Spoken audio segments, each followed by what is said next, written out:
21년도 해외 주식 거래 대금 1위. 키움증권이 미국 주식이 처음이라면 $40 드려요. 차세대 국내 해외 통합 MTS 영웅문 S샵 출시 기념. 지금 바로 영웅문 S샵을 다운받아 $40 받아가세요. 해외 주식은 원금 손실 발생이 가능하며 그 결과는 투자자에게 귀속되오니 유의해주세요. 네, 월스트리트 모닝 브리핑 현재 시각 7시 6분 지나고 있습니다. 자, 여러분 이제 한 주의 중반에 달려오시면서 이제 오늘부터 좀 많이 피곤하실 텐데요. 이분은 웬만하면 피곤하시단 말씀을 안 하시는데 오늘 좀 많이 피곤하시네요. 미국 주식에 미치다 이항영 전문위원 모시겠습니다. 위원님 어서 오세요. 네, 안녕하세요. 이항영입니다. 아니 위원님 입에서 피곤하다라는 말씀 저 처음 들어보는 것 같은데요. 이번 겨울은 약간 힘드네요. 나이가 들어서 그런가 봅니다. 건강기능식품을 조금 더 한 가지 더 늘려야 될 것 그래서 하나 같습니다. 마시고 왔습니다 지금. 네. 건강이 최고니까 네. 건강 잘 챙기시길 네. 바라겠고요. 네. 자, 지금 FOMC를 앞두고 뭐 계속 지지부진합니다. 맞습니다. 어제 이어서 오늘까지 이틀째인데요. 네. 시장에서 큰 재미 자체가 없었다고 보셔야 될 그쵸. 것 같아요. 그래서 제 생각에는 어제 오늘의 주가 올라간 것도 있고 떨어진 것도 있고 물론 그중에서 특출나게 많이 올라간 것도 있고 특출나게 많이 떨어진 것도 있지만 네. 일단 메인 게임은 내일이다라고 보셔야 되겠고요. 또 하나 이제 내일 혹시 좋게 나거나 나쁜 거에 나거나 하나 더 보는 것이 이제 금요일 날 밤에 네. 고용 보고서까지 보면 또 이번 한 주는 끝나겠고요. 또 이렇게 되면 또 끝나는 게 아니라 다음 주에 또 CPI가 나오잖아요. CPI 나오고 네. 중간 선거 있고 중간 선거는 뭐 다들 중요하겠죠. 다만 중간 선거는 이제 이후 정치인한테 중요한 거고 저는 뭐 주식시장에 큰 영향이 없다고 보고 있는데 평균적으로 중간 선거 이후에 또 시장 좋았다 뭐 이런 평균이 있으니까 좀 되게 기대되는데요. 네, 그럴 수도 있죠. 그렇지만 떨어지고 붙는 사람 얼마나 더 마음이 아프겠습니까? 뭐 보면 되겠고요.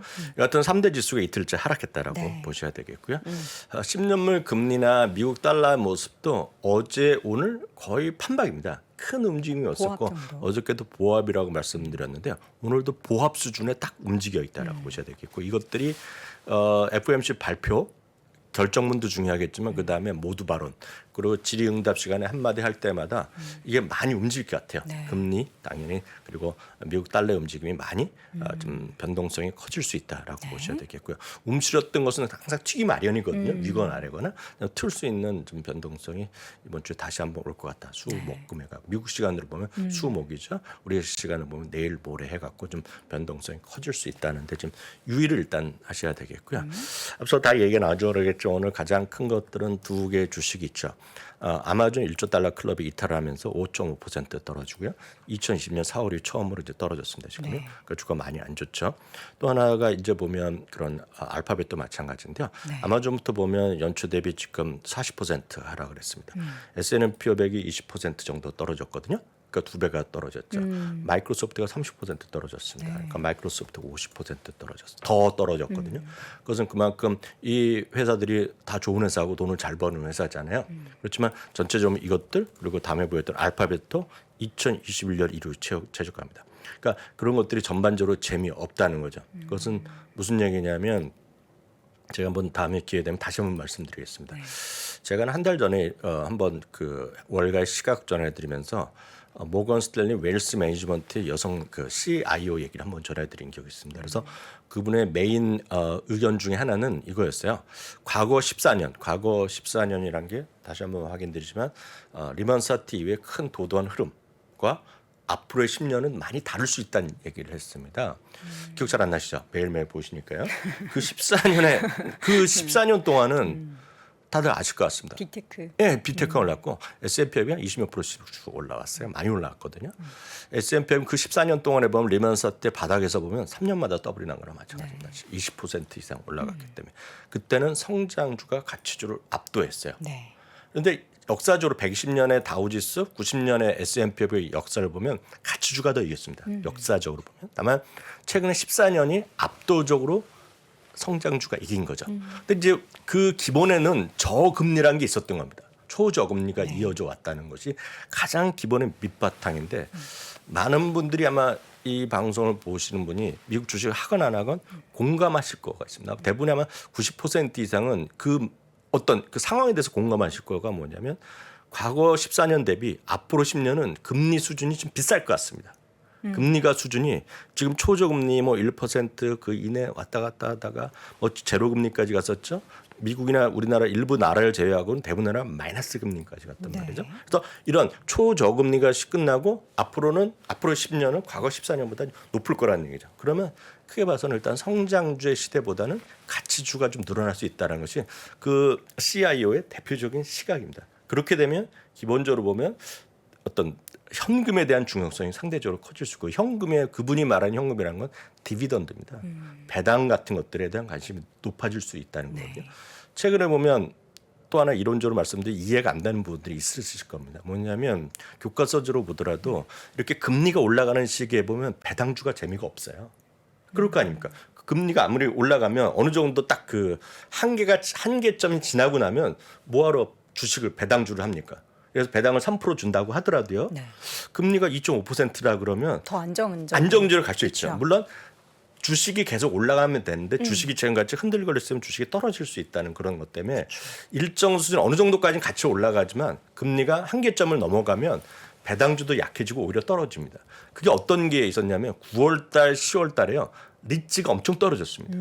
그런 흐름이 기억하시면 돼요. 리츠. 그러니까 왜냐하면 부동산이라는 것 자체가 부동산 재미없을 수도 있지만 그쵸. 기본적으로 그 파이낸싱을 하는 거거든요. 그래서 그런 것들에 대한 우려감이 있는 것들인데 딱 그런 관점에서의 이해도. 그래서 배당주가 그럼에도 불구하고 지금 다시 최근에 다시 부각이 되고 있거든요. 그러니까 그런 관점에서 많은 분들이 좀 이해를 하시면 좋을 것 같아요. 그래서 상대적으로 큰 틀에서 보면 그 CIO의 말이 맞다 틀리다가 중요한 것이 아니라 제가 계속 말씀드리지만 성장주 일변도에 있던 분들도 기다리면 될 수 있어요. 다만 가치주나 다른 것 내가 안 갖고 있는 것들을 좀 사셔야 되겠다. 근데 그것들을 자꾸 분산 투자라고 하면 종목이 늘어난다 얘기하시는데 그래서 제가 감히 말씀드리면 종목을 늘리실 게 아닙니다. 왜냐하면 본인이 선호도가 없는 주식들이거든요. 대부분이. 네. 그럴 때는 ETF로 가셔야 돼요. ETF. 그러니까 이게 무슨 펩시드건 이런 것들 하나하나 사기 시작하면 정신이 없고 그렇거든요. 그래서 ETF 같은 걸 여러 번 말씀드리지만 디비던드 관련된 ETF나 뭐 S 스파이의 V 같은 거, 그러니까 스파이 밸류 아니면 가장 큰 거 VTV 같은 거. 그래서 그런 것들을 조금씩 계속 사두시는 것이 시장의 변동성에 조금이라도 좀 뭐랄까 조금이라도 좀 안정되는 그런 걸 네. 보실 수 있다 그래서 다시 한번 말씀드렸습니다. 네. 네. 그래서 요거를 이제 큰 틀에서 보면 2022년 들어서요. 요건 그래서 시장 상황이 어떠냐는 거죠. 기술주의 펀드 흐름입니다. 기술주의 펀드 흐름이 금년 들어서요. 18억 달러가 빠졌습니다. 펀드가. 근데 이거는 1993년 이래로 최대입니다. 최대. 그러니까 그만큼 기술주에서 뭐 나빠서 빠지건 어떻게 됐건 간에 빠지면 기술주에는 물론 적자 회사도 많이 있겠지만 멀쩡한 기업들도 같이 주식이 빠진다는 겁니다. 네. 수급에서 약간 좀 뭐랄까 좀 불리하다는 거가 되겠고요. 이런 것들 보면 이제 굳이 뭐 과거에도 그랬겠지만 굳이 따지는 사람들의 입장에서 보면 밸류가 중요하다 보면 야 여전히 밸류가 낮지 않다는 겁니다. 이들의 시각에서 보면 네. 저는 이분에 뭐 동의를 하지 않으나 그걸 가치주를 사야 된다고 막 얘기하는 사람들의 입장에서 보면 여전히 밸류가 높은 거죠. 그럼 앞서 이제 다시 보여드리면 요거는 테크 주식의 테크 ETF입니다. 테크 그쵸. ETF나 펀드 그냥 쉽게 해서 ETF라고 보시면 되겠고요. 아주 쉽게 얘기하면 아시는 분 계실 것 같습니다. XLK 같은 겁니다. XLK 같은 섹터에서 기술주만 들어가는 거 아니면 다양한 형태가 있습니다. 어찌됐건 기술주의 ETF 같은 경우 이렇게 많이 빠졌는데 그럼 상대적으로 가치나 디펜스 방은 어떠 되는 거죠. 딱 이겁니다. 늘었겠죠? 밸류 주식은 어떠냐? 밸류 주식. 밸류 주식은 올해요. 2001년 이후 또 최대로 돈이 들어왔습니다. 지금. 물론 이게 내년에 다시 떨어질지 후년에 떨어질지는 모르죠. 절대 이걸 아무도 단언해서 얘기하는 것 자체가 불가능하지만 늘 말씀드리지만 일정 수준요. 일정 수준 조금씩 본인이 안 갖고 계신 것들이 있잖아요. 다시 한번 말씀드리지만 어제도 확인해 주셨지만 뭐 3번, 4번에 많이 갖고 있는 분들은 1번, 2번을 기술자 안에서도 좀 늘리든지 아니면 전체적으로 성장주에 올인하신 분들 이런 뭐 ETF도 마찬가지예요. 성장주 쪽을 너무 많이 갖고 계신 분들은 가치주를 좀 늘리는 거. 네, 그렇게 보셔야 되겠죠. 그게 지금 그렇게 주장하는 사람들의 근저에 깔려 있다라고 보셔야 되겠습니다. 물론 단기적으로 끊어보면 지금부터 한 달, 두 달 동안 기술주 훨씬 더 달릴 수도 있어요. 그래서 반도체 ETF 훨씬 더 달릴 수도 있지만 그건 이제 타이밍에 맞춰야 되는 거가 되겠고요. 큰 틀에서 보면 이런 가치주나 이런 것들에 대한 관심이 과거 14년보다는 좀 늘릴 필요성이 있다까지만 좀 마음을 열어둘 필요가 있다는 것이 대체적인 시각이다라고 보셔야 되겠습니다. 알겠습니다. 자, 이렇게 해서 성장주의 그간에 정말 이 10년 넘는 주가의 상대적인 퍼포먼스 우위에 있어서 이제는 좀 변화가 나타날 수 있다라는 부분을 최근에 펀드 플로우를 통해서도 확인을 해봤고요. 이제 네. 개별 종목들을 볼 텐데 실적 발표 생각보다 다들 괜찮은 것 같아요. 이게 실적 발표가 진짜 애매합니다. 지금 실적 그러니까. 발표는 생각하기 나름이에요. 그렇죠. 예, 그래서 예상치. 예상치 나기 때문에 그거보다는 그동안은 많이 관심이 떨어졌던 거냐 올라가는 거냐 이 정도로 보셔야 되겠죠. 네. 예를 들어서 그 숫자 자체를 보면 그래서 그거에 대한 해석이 더 중요할 수 있겠는데 앞서 박 팀장도 얘기했지만 우버가 실적이 이익 자체를 보면 손실 규모가 오히려 커졌어요. 그렇지만 매출 자체가 72%가 늘어났다는 거죠. 근데 이거를 좋게 봐야 될지. 그러니까 그런 거라고 보셔야 되겠죠. 네. 예, 그게 다 헷갈리는 겁니다. 다만 시장에서는 긍정적으로 보도라는 거죠. 리프트도 마찬가지입니다. 그래서 늘 말씀드리지만 이런 것들을 개별 종목으로 접근하고 그렇게 보면 한도 끝도 없는 얘기입니다. 그렇지만 장기적으로 여전히 그 어떤 자동차를 직접 타고 다니는 것보다는 그런 우버나 리프트. 근데 우버나 리프트도 언젠가는 많이 또 바뀌겠죠. 예를 들어서 자율주행차가 막 다니기 시작하면 물론 우버나 리프트가 계속 그 사업을 하겠지만 언젠가 테슬라가 직접 그거 하기 시작하면 어떻게 되겠냐는 거죠. 그렇죠. 자, 그런 것들의 그 어떤 머리 아픔은 여전히 있습니다. 소파인 아까 말했으니까 넘어가겠고요. 에어비앤비가 오늘 아니 어저께 에어비앤비가 많이 빠져서 좀 실적 되게 안 좋을 그런 예상이 있나 했는데 이렇게 좋게 예, 그걸 나왔는데. 말씀드리겠습니다. 기대 이상의 실적이 나왔고요. 네. 오늘 분기 최대 실적을 발표했습니다. 그게 이제 말씀드렸던 데죠. 그렇죠. 그저께 많이 빠졌고요. 어저께 약간 버티고 오늘 다시 시간에서 5, 6%인데요. 왜요? 이게 앞으로 어떻게 될지 모르죠. 다만 보시면 주가는 하락하고 있는데요. 어저께 그저께요. 리덤 증권사에서 글로벌 여행 경기의 위축이 우려된다라는 경고를 했어요. 근데 이게 보면 약간 이해 안 될 수 있는데 이런 거하고 또 근거를 갖고 얘기하는 사람들이 있습니다. 왜냐하면 뭘 할 수 있냐면 그 혹시 주위에서 그 국내에서 에어비앤비 사업하시는 분 아시는 분 있다고 그러지 않았어요? 에어비앤비 호스트 하시는 분이요. 뭐 오피스텔 같은 네, 거 오피스텔 같은 가지고, 그 오피스텔 하나 갖고 와서 여러 개 갖고 와서 여러 개. 여러 개요? 직접 청소하십니까? 그건 제가 물어보지 않았는데. 청소나 그런 거를 직접 하시는 분도 계시겠죠. 한두 개 있는 것들은. 그렇지만 크게 하시는 분들은 여러 개 하시는 분들은 대부분 관리회사가 고용을 있습니다. 하겠죠. 관리회사가 미국의 대표적인 것이 한 두 개 있습니다. 그래서 그들이 자기네 고객 수가 있지 않습니까? 자기네들의 고객 수를 하고 있는 것들을 또 집계하는 애들이 있어요. 그런 거 보면 10월 달에 상승률이 줄어들었다는 겁니다. 상승세가 꺾였다는 거예요. 상승세가 10월 달이죠. 그러니까 이번에 실적은 9월까지인데 10월에 상승이 약간 꺾였다는 주장이 있고 그거에 관련해서 이담증권에서 얘기한 겁니다. 지금. 네. 그리고 이제 그 10월 달에 그 지난 분기 그 3분기에 그 취소가 좀 늘어났다고 얘기하고 있는데 이 부분은 아마 회사 측에서는 워낙 또 자신감을 갖고 발표하고 어저께도 말씀드렸다시피 CEO가 뭐 등장해서 여러 가지 얘기할 테니까 그때까지 또 보시면 좋겠습니다. 다만 실적도 중요하겠지만 다시 말씀드린 금리 상황 이런 것들이 더 치명적일 수 있다는 걸 좀 꼭 좀 이해하시면 좋겠고요. 에비타나 오늘 실적은 뭐 사상 최대가 나왔습니다. 다음은 AMD입니다. 네. AMD도 보세요. 주당 67센트, 매출이 555억 달러이면서 지난번에 한 3주 전에 그 예상치를 낮췄잖아요. 가이던스 경고를 했는데 그보다도 약간 못 맞췄어요. 그렇지만 오늘 또 주가는 시간에서 약간 올라가고 있어요. 이것도 어떻게 될지 4% 넘게 오르고 모르겠지만 있어요, 지금. 이건 핵심은 이겁니다. 가이던스도 기대 못 미치게 발표했습니다. 근데 이게 떨어져야 될 텐데 그다음 원인이 많이 선반영됐다는 시각이 있을 수 있겠죠. 굳이 따지자면 오늘 시장에서 긍정적으로 평가하는 사람들 멘트를 보면 데이터 센터 자체도 이번에 그 예상치를 약간 못 미쳤지만 데이터 센터의 증가세가 지속됐다는 겁니다. 45%가 확대됐다는 거예요. 그 시장에서. 참고로 인텔 항상 비교하잖아요. 인텔은 27% 줄어든 반면에 자기는 여전히 있고 리사스는 아마 오늘도 아주 긍정적인 자신감을 피력하는 것 같고 다만 PC에 대해서는 여전히 이번에도 예상치 못 맞췄고요. PC에 대해서는 약간 부정적인 얘기를 하는 것으로 알려지고 있습니다. PC는 애플만 좋나 봐요. PC는 맥이 좋았죠. 맥. 그러니까요. 맥이 이제 이번에 하여튼 모르겠습니다만 제가 뉴스로 본 거 확인한 거 보면 이번에 그 가을 학기에 들어서 맥에 대한 수요가 많이 새로 사는 사람이 늘어났다고 하는 얘기를 많이 하고 있죠. 그래서 애플의 세상은 정말 말이 나온 게 말씀드리면 우리가 좀 이해하기 쉽지 않은 그 생태계에 그러니까 그 생태계에 들어가 있는 분과 들어가 있지 않은 분과의 그 시각이 워낙 차이가 많기 때문에 저는 근데 위원님 네. 진짜 제가 나이가 좀 들었나 봐요. 제가 네. 이제 휴대전화는 그래도 애플을 계속 쓰고 있었잖아요. 네네. 이번에 삼성 패드는 안 써요. 안 써요. 그 노트북 삼성 쓰고 이제 삼성으로 좀 바꿔볼까 생각하고 있는 게 뭔가 네. 삼성이 편하긴 하더라고요. 네, 뭐 옮기기도 쓰시면 되죠. 편하고. 예. 네. 나이랑 상관없죠. 그런 것들은 무슨 그런가요? 취향인가요? 법으로 결정한 것도 아니고 아니, 본인의 선호도. 구동을 잘 못하겠더라고요. 아, 그러세요? 자, 이렇게 해서 실적 이야기를 쭉 나눠봤는데 가장 네. 중요한 건 뭐 기업들의 실적도 중요하지만 네, 내일 이제 금리 결정이 이제 새벽 사이에 네네. 결정이 됩니다. 네, 내일 진짜 중요할 텐데요. 일단 월가의 시각 그리고 여러분들의 관전 포인트를 딱 집어드리도록 하겠습니다. 지금 월가의 CNBC에 따르면 그리고 CNBC가 다양한 서너 명의 사람들이 인터뷰를 다 했어요. 그 멘트를 딱 갖고 한 걸 보면 75bp 금리 인상은 뭐 확정된 거나 마찬가지죠. 네.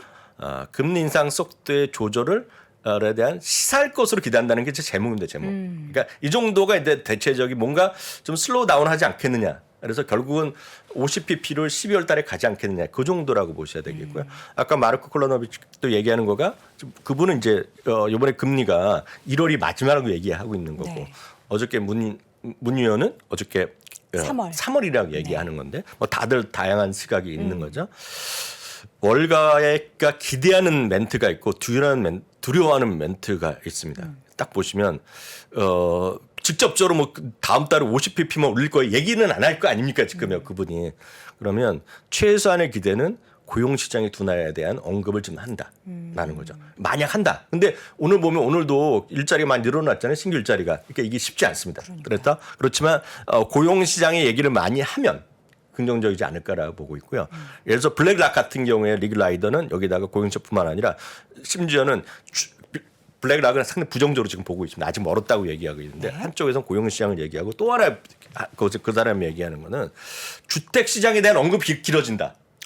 그러면 뭔가 슬로우 다운으로서 해석할 수 있고 주식시장이 약간 반등할 수 있다는 얘기죠. 왜냐하면 주택시장은 지금 꺾이고 있는 것이 완연하게 나오고 있잖아요. 그래서 주택시장에 대한 멘트가 길어지거나 답변이 길어지면 사람들이 긍정적으로 볼 거다 얘기를 하는 겁니다. 다만 가장 듣기 싫은 언급이 바로 이 부분인데 저도 이 부분을 의식은 하고 있었지만 마켓워치에서 딱 찍은 걸 보니까 저도 이제 공감이 갑니다. 그렇죠. 이게 뭐냐면 보수적으로 항상 얘기할 때 보면 최근에 항상 썼던 말이 그쵸. 데이터입니다. 데이터 디펜던트 드리븐이라는 말을 씁니다. 데이터에 기반한 결정을 계속하겠다고 얘기를 하면 이거는 약간 기계적으로 로봇 같이 냉혈한 같은 말이잖아요. 데이터에 기반해서 결정할 거다 얘기하면 이번 주말에 발표할 때는 고용 보고서 그리고 다음 주에 발표할 때는 금리나 수입이야 이렇게 좋게 나올 가능성이 별로 없거든요. 좋게 나오지 않다는 것 자체가 고용 시장이 여전히 계속 좋고 인플레이션이 이렇게 꺾이는 모습이 완연하게 나지 않고 예상과 달리 이번 달에도 코어 CPI가 올라갈 거로 좀 대부분의 예상을 하고 있거든요. 네. 그러다 보니 데이터에 기반한 결정이 나오면 시장이 부정적으로 보면서 좀 주가 툭 떨어질 거다. 그래서 그런 댓글도 있더라고요. 파월은 피봇이 아니라 로봇이다. 부디 이제 안 좋은 얘기보다는 좀 좋은 쪽으로 좀 분위기가 많이 펼쳐지기를 바라보도록 하겠습니다. 추가로 몇 분 더 말씀드리겠습니다. 기사의 내용 나왔던 CNBC에 나온 내용들인데요. 뱅크 오브 아메리카 수석 이코노미스트 미스트가 아니라 미스트죠. 마이클 가파운인데요. 구체적인 언급은 하지 않더라도 금리 인하의 속도 조절에 대한 논의가 있었다라는 브리핑 정도는 가능할 거다는 얘기죠. 얘기는 뭐 하긴 했다라는 정도까지만 하더라도 사람들은 이 정도를 갖고 긍정적으로 해석하고 싶은 사람이 뿜뿜할 거라는 얘기죠. 그래서 내일은 멘트 하나하나. 왜냐하면 50bp 다음 달에 어떻게 될까 얘기는 절대 안 할 거라는 얘기죠. 아마 논의가 있었다는 얘기만 하더라도 사람들은 긍정적으로 볼 사람이 있었다는 걸 얘기하고 있고요. 이분도 상당히 나름 긍정적으로 보는 사람일 수도 있고 조금 더 볼 수도 있는데요. 에버코어 IS의 수석 투자 전략가 줄리안 엠마뉴엘도 뭐 워낙 유명한 분인데요. 이분은 11월에 75bp, 12월에 50bp인데 그 다음이 다른 거죠. 그 다음이 2월과 3월에 한 차례씩 더 25bp를 올리고 끝낸다는 얘기죠. 여기서 나온다는 거이 터미널 웨이십니다. 그래서 벌써 얘기해놨던 JP 모건은 한 번, 내년에 한 번, 그리고 다른 곳에서 좀 부정적으로 보는 사람은 두 번. 그래서 모건 스탠리는 두 번 이상으로 얘기하는 거죠. 그래서 모건 스탠리는 심지어는 내년 가을에도 한 번 더 있을 가능성을 얘기하고 있거든요. 그러니까 이제 시장의 어떤 그 바닥은 내년 1분기다 얘기하는 거죠. 그래서 상당히 여러 가지 엇갈린다고 보셔야 되겠고 말씀드렸던 블랙락이 딱 이겁니다. 인플레이션 피크 멀었다는 거고 긍정적인 시그널 주는 FOMC 발표가 쉽지 않다 그래서 이분은 상당히 지금 여전히 보수적으로 보고 있지만 말씀드렸던 대로 주택 시장에 대한 언급이 많을수록 시장은 긍정적인 시그널로 이해해야 된다는 얘기죠. 기자들이 좀 많이 물어봤으면 좋겠네요. 예, 근데 제가 드릴 수 있는 말씀은 시장은 항상 너무 희망회로 돌리시면 안 돼요. 그래서 뭐 이걸 특히 내일 어떻게 좋아질 거니까 오늘 주식 엄청 사다. 그러면 안 됩니다. 주식을 사는 거는 일정 수준 기본적으로 포트폴리오 갖고 계신 분들 입장에서 보면 추가 사고 이런 거는 더 확실할 때 사셔야 돼요. 그래서 남들보다 앞으로 100배기 여러분들 나이만큼 주식을 하실 날이 남아있다고 제가 말씀드렸잖아요. 그래서 사는 거, 추가 사는 거는 남들보다 천천히 사는 게 맞아요. 늦게 가는 거. 저는 아직 80년 남아가지고 열심히 공부하도록 네, 하겠습니다. 맞아요. 그런 자세가 중요하다 이렇게 말씀드립니다. 네, 자 이렇게 해서 오늘도 월가의 소식 정말 많은 이야기들이 나오고 있는데요. 관련해서 쭉 정리해봤습니다. 미국 주식의 미치다 이항영 전문위원 함께했습니다. 위원님 고맙습니다. 네, 감사합니다.